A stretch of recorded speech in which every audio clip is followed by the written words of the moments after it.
Welcome to the Learning Pines YouTube. We hope this video helps. In this video, I will explain how to replace a Honda Odyssey sliding door cable. This common issue can leave your door inoperable, but with this guide, you can tackle the repair yourself.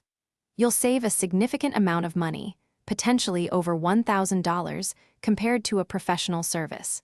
We will cover everything from preparation to final testing, making this an achievable DIY project. Before we begin, let's gather our essential tools.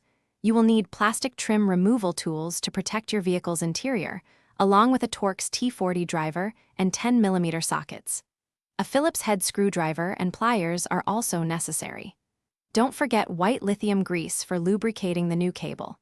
Always disconnect your vehicle's battery before starting any electrical work for safety. Now, let's start the disassembly. Begin by carefully removing the interior trim panels and weather stripping to expose the door's inner workings. You may need to temporarily move rear seats or quarter panels for better access. Locate the sliding door motor and cable assembly. Unbolt the motor and detach the old, broken cable from its pulleys and routing. Take this opportunity to inspect the door track and rollers for any signs of wear or damage. With the old cable removed, it's time to install the new one. Carefully route the new cable through the assembly, ensuring it's properly seated on all pulleys.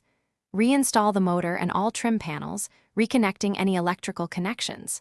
Lubricate the new cable with white lithium grease for smooth operation. Finally, perform a door reset by pulling the 10-amp fuse number 16 under the hood for 30 seconds, then reinstall it. This clears any fault codes. Thanks for watching. Consider subscribing if we helped you.